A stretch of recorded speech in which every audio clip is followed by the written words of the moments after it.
Begitu kau bayangkan menikah hanya tempat tidur, maka siap-siap kau kecewa. Kenapa? Tidak lama itu nikmatnya begitu. Tanya bapak tak? Tanya. Tidak lama itu. Makanya disebut bulan madu. Tidak disebut tahun madu. Bulan madu saja.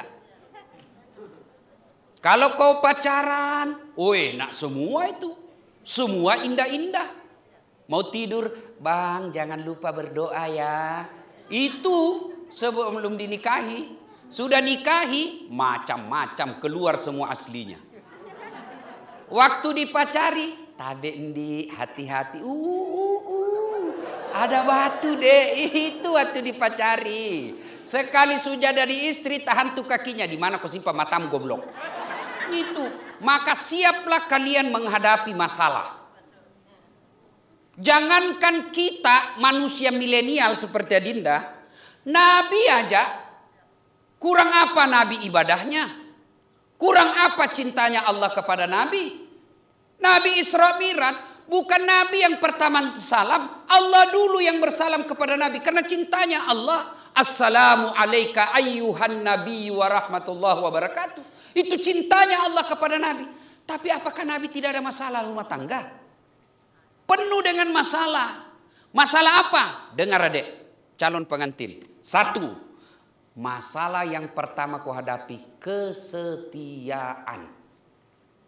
Apalagi kalau istrimu cantik. Masalah. Digoda orang. Apalagi kalau suaminya jelek. Ini masalah pak. Gitu. Alhamdulillah ini suami gagah, istri cantik. Nasa ngoge isi tamangengi. Klop. Tapi apakah istri cantik, suami cantik tidak masalah? Masalah, digoda orang. Berarti bagus kalau istri jelek. Kita lagi yang malu jalan sama dia. Juluan aja deh, nanti kita ketemu. Nah, nikah kesetiaan pasti. Apalagi kalau suaminya pejabat. Apalagi kalau suaminya orang kaya, makin banyak masalah. Masalahnya adalah bukan suamimu, tapi bagaimana kau jaga suamimu. Suami cakep, pejabat, orang kaya, makin sulit menjaganya. Bagaimana cara menjaga suami, Ustaz? Apakah setiap saat video call? Pak, di mana kok? Di kantor.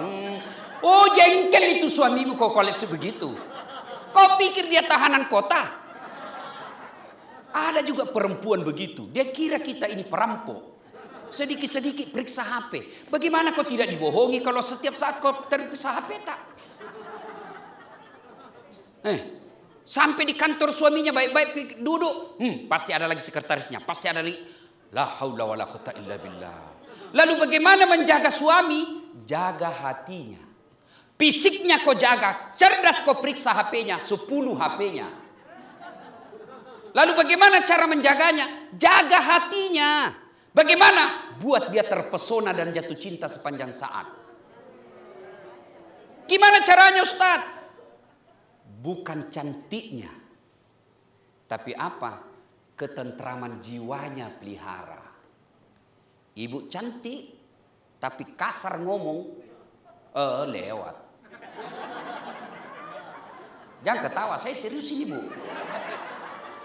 Lalu bagaimana kalau saya mau jaga suamiku Ustaz? Saya khawatir dia di tempat mana. Jangan kau tanya kamu di mana. Tidak mau itu laki-laki. Apalagi orang Bugis. Tidak senang itu kalau mau pergi ditanya. Pacila kalakai. Coba itu tradisi kita orang Bugis. Kalau mau pergi kerja ditanya sama istrinya. Kalau kega, pacila kalakai mana nih? Iya. Lalu gimana caranya? Telepon tidak ditanya. Tapi apa? Pak, jangan menghalalkan segala cara. Bapak ini peluang maksiat. Tapi jangan cemas, saya di rumah mendoakan Bapak. Pak, rezeki sudah ditentukan. Bukan bagaimana kita bekerja, tapi bagaimana kita mencari ridha Allah. Bapak jangan menghalalkan segala cara. Rezeki datang dari Allah. Baru saja saya doakan Bapak dalam sholat duha. Mudah-mudahan Allah mudahkan segala urusan Bapak di kantor. Salam sayang selalu dari istrimu di rumah. Oh, itu biar kau tidak cari, dia akan tentram jiwanya. Siang gelisah lagi, di mana ini suamiku? Telepon lagi. Telepon jangan cari, gimana caranya? Pak, nih saya lagi sama cucu, lagi belajar ngaji. Video call ya Pak ya. Nah nih, tenang perasaannya. Sore telepon lagi. Pak, ini saya lagi tadarusan, saya lagi belajar ngaji. Bapak gimana di kantor? Tenang perasaannya. Cuma kan kita bukan begitu telepon kita.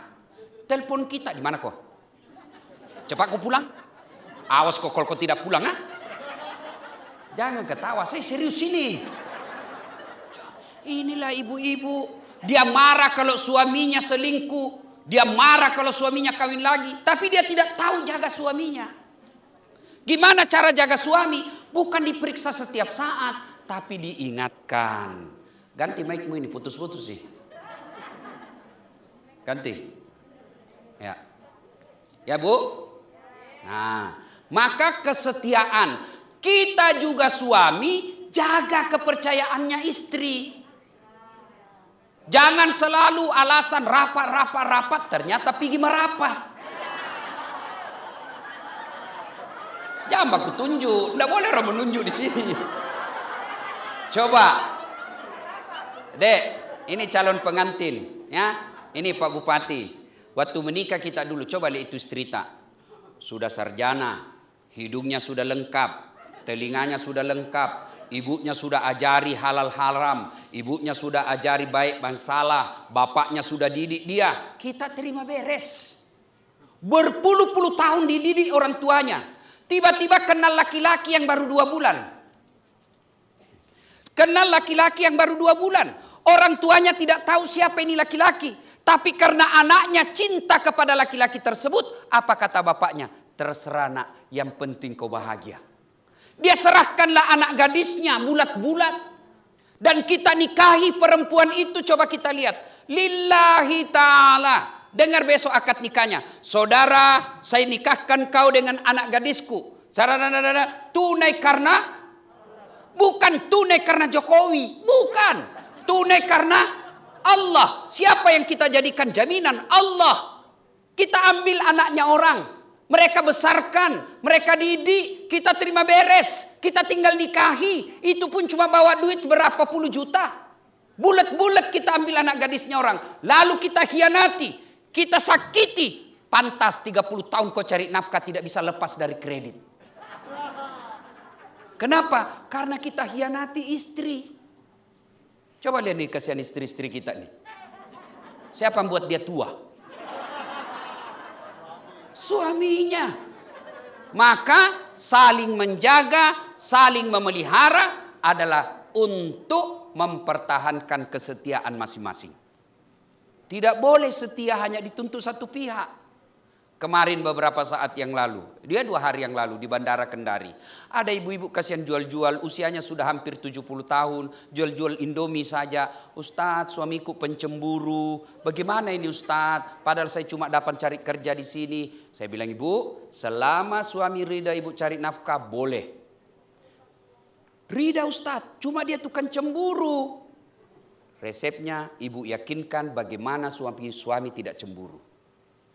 Dia tetap cemburu Ustaz meskipun tidak ada apa-apa. Jadikan cemburunya sebagai ladang amal buat ibu untuk bersabar. Dia ngomel Ustaz, jadikan dia sabar. Ya, suami juga begitu. Istri pencemburu, cemburu buta. Resep menghadapinya adalah yakinkan saya tidak kemana-mana. Maka saya mamanya cek, saya bilang, ini jadwal acaraku 4 hari saya keluar, lihat ini dari tanggal sekian segini, ini. Jangan lagi telepon saya kalau tidak darurat. Insya Allah saya tidak akan mesum. Insya Allah saya tidak akan kecewakan kamu. Saya bekerja, pergi menyebarkan agama. Kalau kau sabar di rumah, dakwaku, langkah kakiku, capekku jadi amal karena kau ikhlaskan suamimu. Begitu ibu-ibu. Pergi saja Pak, biarkan capek, biarkan lelah. Saya bersabar, sabarku insya Allah jadi amalku nanti di akhirat. Insya Allah tidak ada godaan sudah kalau begitu. Kesetiaan. Yang kedua, karena waktu terbatas. Ekonomi. Adindaku, tidak usah cemas soal ekonomi. Saya tadi masuk rumah, saya bilang, Bade, kalau besar begini rumah sudah takut saya mati. Coba, saya sudah keliling-keliling ceramah, Pak, memang jarang rumah sebesar begini. Tentu insya Allah Dinda, kau tidak akan sengsara dari ekonomi. Tidak mungkin dibiarkan Bapak Pak Nurdin Halid sengsara, tidak mungkin. Ya, itu namanya orang tua. Lebih baik dia tidak makan daripada anaknya yang tidak makan. Itu orang tua. Jadi tidak usah cemas soal ekonomi. Lalu masalahnya, apakah uang banyak? Apakah rumah besar begini? Apakah ekonomi yang berkecukupan? Jaminan rumah tangga bahagia? Kira-kira, apakah itu jaminan rumah tangga bahagia? Demi Allah bukan yang banyaknya. Demi Allah bukan melimpahnya. Tapi kalau soal ekonomi, jaminan kau bahagia, rasa cukupnya. Rasa cukupnya. Kalau kaya, banyak duit, rumah mewah, tidak punya rasa cukup, biasanya malah berujung perceraian. Kalau uang banyak membuat rumah tangga tangguh, maka tidak ada rumah orang kaya yang bercerai. Tapi pelajaran kita lihat berapa banyak orang kaya, miliarder, pejabat tinggi, tokoh masyarakat, tidak ada bahagia anak-anaknya. Kenapa? Karena dia tidak pernah merasa cukup. Jadi resep soal ekonomi, rasa cukup. Mana prakteknya? Contoh aja ini ya. Kalau gaji suami cuma 5 juta, sabun mandimu jangan macam-macam. Kan ibu-ibu sekarang modern, Pak. Lain sabun mukanya, lain sabun keteknya, lain sabun Nah saya sabun cole aja sudah semua ini sudah satu badan. Lain lagi samponya, lain kondisionernya, lain pelicinnya. Gajinya suamimu 5 juta. Pasti kau menderita. Ya. Ini yang membuat kita miskin. Tidak merasa cukup. Kalau suamimu gajinya cuma 5 juta, ndak usah kau pakai HP yang 4 kameranya. Kau mau apa 4 kameranya? Nah 1 di suamimu. Kecuali 4 istri ya, 4 kameranya. Istri pertama kamera 1, istri kedua kamera 2. Ya cuma 1 istri ngapain 4 kamera? Jangan ketawa, saya serius ini Bu. Mau lagi contoh yang namanya tidak mensyukuri. Ya, tidak pernah merasa cukup. Coba lihat lagi. Gajinya suaminya cuma 5 juta. Lagi merintis dia berumah tangga. Pak, belikan saya kasihan jilbab. Ya namanya suami, ya dibelikanlah jilbab. Sudah punya jilbab, selesai masalahnya. Muncul masalah baru. Pak, masa jilbabku tidak sesuai warnanya tasku? Ah, muncul beli tas. Sudah beli tas selesai. Nah bilang, masa jilbab sama tas tidak serasi dengan sepatu? Muncul lagi beli lagi sepatu. Sudah dilengkapi semua. Nah bilang, masa cuma 1 pasang setiap pengantin itu terus saya pakai? Coba. Inilah yang disebut tidak merasa cukup. Rasulullah, Bapak Ibu, itu rumahnya Nabi Bu. Kalau baca kisahnya itu, riwayat hidup Nabi yang dikarang oleh Muhammad Haikal. Itu rumahnya Nabi kalau beliau berdiri, kepalanya Nabi tersantuk di langit-langit rumahnya. Kalau beliau sholat tahajud bersama Aisyah, itu kakinya Nabi digili-gili oleh anunya Aisyah. Kenapa? Karena menyentuh kepalanya Aisyah. Begitu kecilnya kamarnya Nabi. Tapi begitu kecil kamarnya, beliau selalu mengucapkan baiti jannati. Rumahku laksana surga bagiku. Ada orang mobil melimpah, mobilnya harga miliaran, bukan 1 unit, beberapa unit. Kamarnya mewah, tapi kok kenapa tidak pernah kebahagiaan dalam rumah tangga? Kenapa? Karena bukan memang uang yang banyak menjadi kebahagiaan, tapi rasa cukup. Yang ketiga masalah dalam rumah tangga, penyatuan 2 keluarga. Pak Nurdin Halid punya keluarga besar. Calon Baisan punya keluarga besar. Menyatukannya bukan pekerjaan gampang. Untuk menyatukannya ini bukan pekerjaan gampang. Apalagi 2 suku yang berbeda. Bugis ketemu Padang. Susah itu Pak. 1 Bugis boros, 1 Padang irit. Enggak, susah itu ketemunya Pak. Iya? Iya toh? Maka untuk menyatukan dua keluarga ini, apa resepnya? Masalah-masalah dalam rumah tangga ini, apa resepnya? Dasat ada masalahmu, Bapak Nurdin Halid ada masalah. Allah tidak mengatakan Pak Nurdin Halid ada masalah jadi ketua umum Golkar dulu. Tidak. Dasat ada masalahmu kau jadi ketua MUI dulu. Tidak. Allah cuma minta dua. Ista'inu bis-sabri was-salah. Sabar, sabar, sabar. Perbaiki solatmu, saya yang selesaikan masalahmu. Apakah orang solat tidak ada masalahnya? Ada masalahnya. Cuma kalau dia solat, Allah yang bantu selesaikan.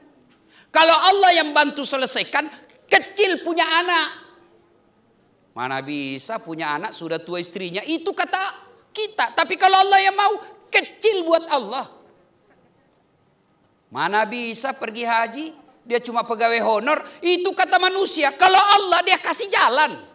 Orang yang sholat dalam rumah tangganya bukan tidak ada masalahnya. Ada juga masalahnya, cuma Allah yang bantu selesaikan masalahnya.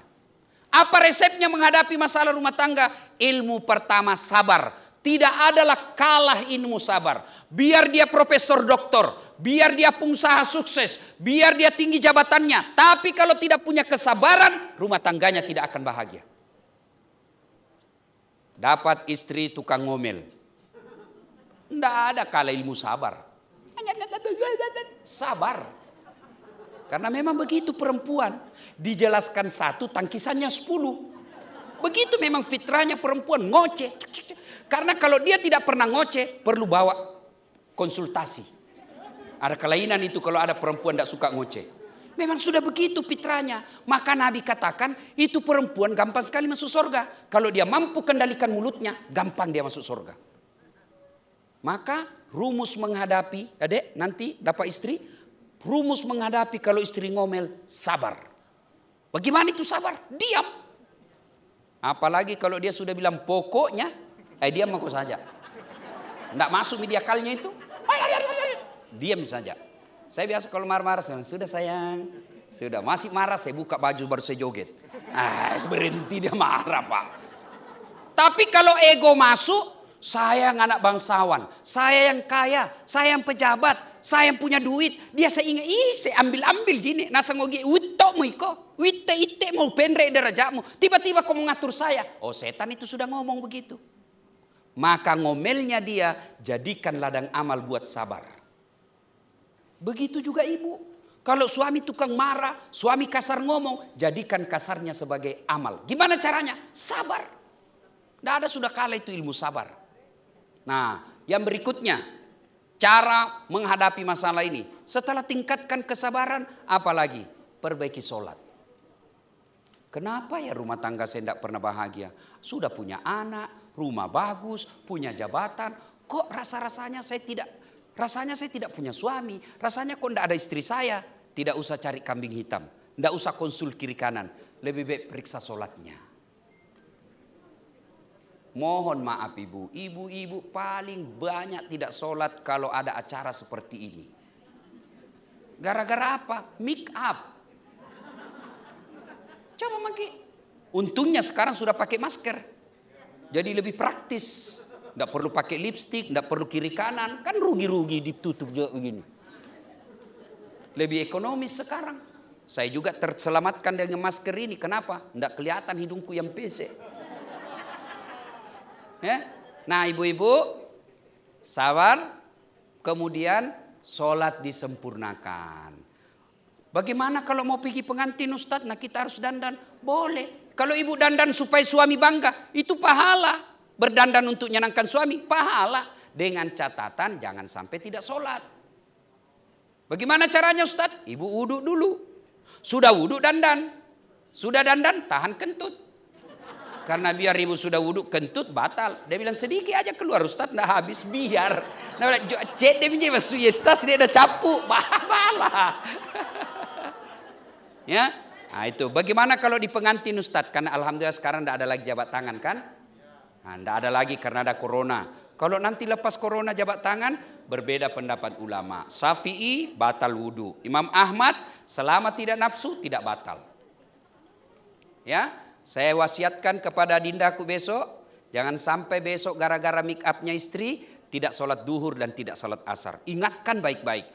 Jangan sampai kita awali rumah tangga, satu di antara kita sudah tidak sholat. Bagaimana mau baik awalnya kalau perjalanannya kalau awalnya kita sudah lupa sholat. Ya? Nah, bagaimana caranya? Ingatkan itu salonnya. Kasih wudhu dulu istriku, baru dia dandan. Ya? Nah, kapan lagi ibu-ibu banyak tidak sholat? Kalau selesai haid.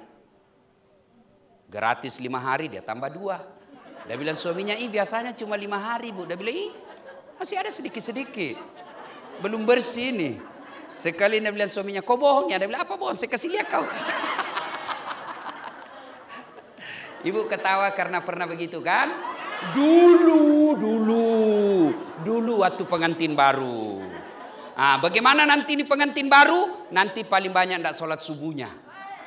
Nah berikutnya, menghadapi masalah. Birrul walidain. Berbuat baik sama orang tua. Dinda, ini luar biasa acara kita. Ini Dasat Latif yang hadir. Tidak gampang bos. Betul. Ngantri acara pak. Kira-kira saya datang karena Dinda yang undang? Bukan. Karena Pak Nurdin Halid yang WhatsApp saya. Toko dari Sulawesi. Berarti ini acara mewah bukan karena kita dia lihat deh. Bukan. Tapi apa? Ibu bapaknya. Maka pantas orang yang sudah menikah menelantarkan orang tuanya. Banyak duitnya, mewah rumahnya. Tidak bisa bahagia. Kenapa? Orang tuanya dia hina. Maka besok-besok sudah menikah dek. Jangan sekali-kali kamu berkata pilih. Bapakmu atau saya suamimu. Tidak boleh berkata begitu. Begitu juga ibu-ibu. Jangan pernah berkata, kau pilih. Nih istrimu atau mamakmu yang sudah tua. Pret. Mana bisa pertanyaan begitu dijawab. Satu istri yang melahirkan anak. Satu ibu yang melahirkan kita. Ini kan biasa ibu-ibu kalau marah bertanya begitu. Beleng-beleng. Ibu. Yang pernah bilang begitu. Saya mau tanya ini. Bu, pernah merasakan hamil? Susah enggak? Apalagi kalau mau duduk standar samping. Pernah rasakan susahnya melahirkan? Mana enak melahirkan. Nggak mentang-mentang istri Nurdin Halid orang kaya keluar kok nak. Nggak, setengah mati juga. Iya toh? Iya. Pernah merasakan menyusui? Ibu Andi pernah merasakan menyusui? Repotnya itu. Apalagi kalau dia tumbuh giginya. Kok gigi saya nak? Apa dia tempelin? Kok gigit saya? Tidak. Dia siang anaknya, malam bapaknya lagi. Coba, tuh repotnya jadi istri. Iya toh? Nah, saya tanya sekarang ibu, siapa yang menghamilkan suamimu? Siapa? Mamaknya. Siapa yang lahirkan? Mamaknya. Siapa yang susui? Siapa yang ngajari makan? Siapa yang ngajari jalan? Siapa yang ngajari halal haram? Mamaknya. Sekarang siapa yang terima gajinya suamimu? Istrinya. Mana pernah dikasih mamaknya gajinya? Enggak, istrinya dia kasih bulat-bulat gajinya. Nanti ada lebih-lebihnya baru dia kasih mamaknya. Itu pun sembunyi-sembunyi karena takut sama kau. Makanya jangan pernah berkata pilih. Siapa yang nikmati rumah mewahnya suami? Ibunya, istrinya. Siapa yang nikmati mobil mewahnya? Istrinya. Orang tuanya, kalaupun dibelikan kendaraan, tidak semewah kendaraan istrinya. Padahal ibunya yang setengah mati sekolahkan. Maka demi Allah, ketika punya rumah tangga dan kau lupakan orang tuamu, kau tidak akan dapat kebahagiaan dunia sampai akhirat. Dengar ini deh ya, bekal ini ya. Yang berikutnya, kalau mau rumah tanggamu tertolak dari bencana, banyak-banyaklah bersedekah. Banyak bersedekah. Itu jelas oleh Nabi. Kalau kau mau tertolak dari bencana, kalau kau mau terhindar dari musibah, umurmu panjang dan bahagia hidupmu, kata Nabi ada 6 cara. Karena waktu terbatas satu aja. Itu Nabi katakan, as-sadaqatu, bersedekahlah.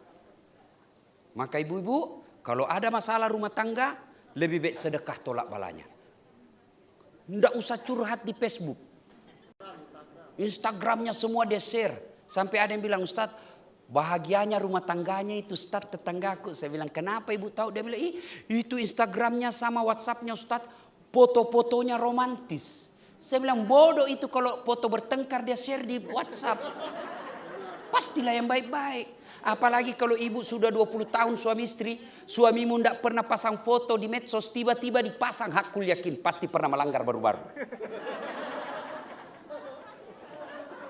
Ya. Nah, ibu bapak saudara-saudara sekalian, itu soal nasihat pengantin. Buat nasihat kita ini besok. Pengunjung, satu. Biasanya kalau ada pengantin banyak pulang bawa dosa. Kenapa pulang bawa dosa? Datang mencela acaranya orang. Nggak enak kuenya. Kayak basi. Padahal membungkus. Ibu-ibu Columbus. Tahu Columbus? Kelompok ibu-ibu pembungkus. Pak Doko. Ya, jangan mencela acaranya orang. Ya, ibu-ibu yang kaya silakan pakai berliannya, silakan. Allah kasih, tapi jangan kau cela orang miskin. Ya lihat. Kenapa? Palsu. Cuma itu. Dia enggak cerita tapi matanya dong. Jadi ada Nakobi itu. Ibu ketawa karena begitu toh. Kelakuannya semua ini ya. Bu, silakan pakai perhiasannya ibu, tapi jangan menghina kasihan orang miskin. Mereka juga mau pakai tapi Allah batasi. Allah pilih ibu pakai berlian, maka hormati mereka yang tidak. Dua, biasanya kalau ada acara pengantin banyak yang praktek-praktek mubazir.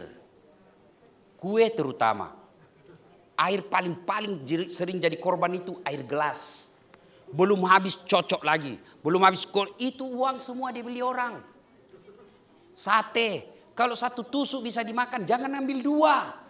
Karena kalau sudah keluar itu dan disimpan di piring, berhenti kau makan, sudah jadi sampah itu. Padahal itu duit. Lebih tambah daripada ambil sisa. Sisa itu praktek perbuatan setan. Kita praktek nanti kalau makan. Ya. Yang ketiga, biasanya kalau ada acara begini banyak yang tidak sholat. Tolong nanti ini, tolong ibu-ibu terutama. Sholat ibu, jangan sampai acaranya orang tidak berkah gara-gara tamunya tidak sholat. Yang keempat, biasanya kalau ada acara begini banyak tersinggung pulang. Kenapa dia tersinggung pulang? Merasa tidak dilayani dengan baik. Mana kasihan Pak Nurdin Halid bisa tamunya dihormati, dilayani semua. Ini ratusan tamu. Dia pulanglah ke Bone. Dia namanya lo beting. Tidak mau lagi saya ke sana. Setengah mati saya perjalanan ke sana. Pesawat, pakai beli baju baru lagi. Tidak kena kamera. Gara-gara syuting nak leceh. Ya. Nah, ibu bapak saudara-saudara sekalian, ini acara pengantin. Sekarang buat akikah. Ya. Sudah menikah nanti, Dek. Berikutnya sudah menikah, ada anak Allah kasih. Maka kewajiban orang tua yang pertama kasih nama. Ini nama sekali, baik sekali namanya. Luar biasa. Ya, saya baru tahu ternyata bapaknya anaknya Pak Rudianto Asapa. Setelah saya baca, ini pentingnya ada nama orang tua di belakang. Ada kesalahan kita orang Islam ikut gaya Eropa. Sudah menikah, namanya suami di belakang itu haram. Tetap namanya bapak. Kan biasa, sudah menikah, nama misalnya istri saya namanya Naura Sidkia. Sudah menikah biasanya dia ganti Naura Sidkia Dasat. Berarti anakku ini. Enggak, boleh ada suami di belakang namanya, tetapi namanya Naura Sidkia, suaminya, istrinya Dasat Latif. Boleh. Ada di situ istrinya Dasat Latif. Naura Sidkia, istrinya Dasat Latif. Boleh. Supaya orang jelas bahwa Dasat Latif istrinya ini. Coba, lahir istri saya namanya Naura Sidkia. Anak saya kasih nama Naura Nasira. Bapak mamanya Naura Sidkia Nasrun. Saya anakku Naura Nasira Dasat. Ya begitu. Jangan sudah menikah langsung nama suami. Salah itu, haram hukumnya mengubah nasab kita. Dua. Kasih nama yang baik. Nama itu adalah doa. Ketika namanya perempuan kasih nama mutmainnah, artinya jiwa yang tenang. Setiap orang panggil, oh mutmainnah, orang doakan, wahai kau jiwa yang tenang. Berikutnya nafkah. Nafkah tidak usah cemas. Siapa sangka Pak Nurdin Halid punya rumah seperti ini sekarang? Dari mana dapatnya? Bukan titipan dari bapak, tapi dari mana? Karena bapaknya mendidik dengan baik. Karena kalau didik anak dengan baik, tidak usah cemas soal isi perut. Jangankan kita manusia, sarjana punya kaki, punya tangan, punya mata, cicak dijamin rezekinya oleh Allah. Tahu cicak ibu? Tahu? Apa dia makan itu cicak? Hah? Apa? Masuk akal enggak? Satu terbang, satu cuma di dinding jalan. Tapi Allah Maha Kaya. Apa lagu kita waktu kecil? Cicak-cicak di dinding, diam-diam merayap. Datang seekor nyamuk, nyamuk yang datang. Tidak dikatakan lagu cicak lompat ke nyamuk. Enggak dapat dia, kasihan, patah-patah kakinya. Allah yang jamin rezekinya. Itu enaknya lagu-lagu zaman dulu. Kita waktu kecil kan lagunya lagu begitu. Kalau sekarang lagunya anak-anak apa? Pikiranku tak dapat ku mengerti. Kaki di kepala, kepala di kaki. Pantas kodongo.